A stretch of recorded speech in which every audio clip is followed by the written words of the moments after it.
के बाद 100 साल के बाद फिर मुसलमान उठेगा तो फिर कि साहब आपने मस्जिद मस्जिद तोड़कर मंदिर बनाए, तो फिर मुसलमान कहेगा कि मंदिर मंदिर वापस करो। औरंगजेब को या मुगलों को हम अपना आराध्य नहीं मानते, ना हम उनको जो है अपना आइडियल मानते। और जितने भी बादशाह आए हैं उन बादशाहों ने धर्म के नाम पर काम किया ही नहीं।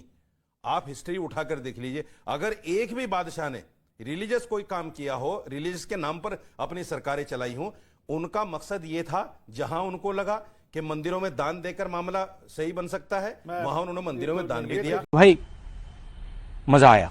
आज पहली बार रशीदी जी से मैं एग्री कर रहा हूं। रशीदी जी औरंगजेब के खिलाफ बोल रहे हैं, वो मान रहे हैं कि वो क्रूर, जालिम, ग्लोरीफाइड डकैत था औरंगजेब। औरंगजेब के खिलाफ है वो, सुनिए मान रहे हैं पहली बार औरंगजेब से कह रहे हैं हमारा कोई लेना देना नहीं है। एक तो अमन चोपड़ा जी, एक तो अमन चोपड़ा जी अपनी बातों को मेरे मुंह में ठोसने की कोशिश, मतलब आप औरंगजेब के साथ हैं क्या? सुनिए नहीं, मैं ना तो मैंने ये कहा मैं उनके साथ हूं, ना मैंने ये कहा कि वो क्रूर। मैंने ये कहा कि जितने भी मुस्लिम शासक हुए हैं, औरंगजेब क्रूर नहीं था। जितने भी मुस्लिम शासक हुए, क्रूर नहीं था। सुन लीजिए ना, जितने भी मुस्लिम शासक हुए हैं वो इस्लामिक शासक नहीं थे, वो मुस्लिम शासक थे। आज आप मस्जिदों को तोड़कर मंदिर बना रहे हैं, के बाद 100 साल के बाद फिर मुसलमान उठेगा तो फिर साहब आपने मस्जिद तोड़कर मंदिर बनाए, तो फिर मुसलमान कहेगा कि मंदिर वापस करो। ठीक से बोलो नहीं तो नस फट जाएगा यार। देखिए इस विमर्श में दो बातें बड़ी मुझे हैरानी करने वाली निकली।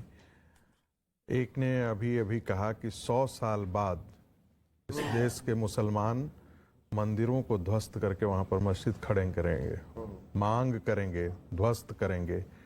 तो ये एक प्रकार की एक धमकी है कि 100 साल में इस देश में मुस्लिम जनसंख्या इतनी बड़ी हो जाएगी कि वो हिंदू मंदिरों पर फिर से दावे करेंगे। तो मुझे लगता है कि देश की जनता को और हिंदुओं को सोचने का वक्त आया है। एक दूसरी बात, देखिए ये कह देते हैं कि भाई हमारा बादशाहों से कोई लेना देना है, मुगलों से लेना है, कुतुबुद्दीन ऐबक से कोई लेकिन क्रूर नहीं है वो। नहीं, लेकिन उनके कुकर्मों से लेना देना है, उनसे लेना देना नहीं है। लेकिन उनके सारे कुकर्म को ओनअप करते हैं आप, और फिर कहते हैं कि हमको उनसे लेना देना नहीं है। आपने अयोध्या के समय कहा था कि हमको प्रमाण दीजिए। आपको कुतुबुद्दीन प्रमाण नहीं मान रहा है, सुन लीजिए, नहीं मैं आपको बता रहा हूं, सुन लीजिए, नहीं सुन लीजिए। आपकी इस देश की राजधानी में ये लिखा, देश की राजधानी में ये लिखा हुआ है कि हमने 27 जैन मंदिर और हिंदू मंदिरों को तोड़कर पर यहाँ पर मस्जिद खड़ा है।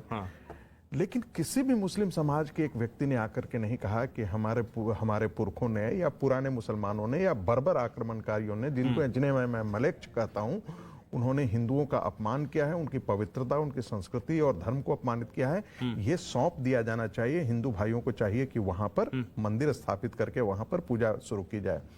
वैसे ही ज्ञान वापिका, अभी वकील बैठे हुए हैं ईदगाह। कभी आपने सोचा है कि हिंदू समाज के जो 3 पवित्रतम तीर्थ स्थल है, पवित्रतम में से, जहां पर दो का जन्म होता है, और ये देश तो दूसरे जगह तो ये तो वो देश है जहां ईश्वर अवतार लेते हैं, बाकी तो किसी ने देखा ही नहीं है। दूसरे धर्मों में तो ईश्वर को देखा भी नहीं है। ऐसे में उन्हीं जगहों पर मस्जिद बनाई गई है। मुझे लगता है कि मुस्लिम समाज को भी चाहिए कि थोड़ा हिंदू आस्थाओं के प्रति संवेदनशील हो।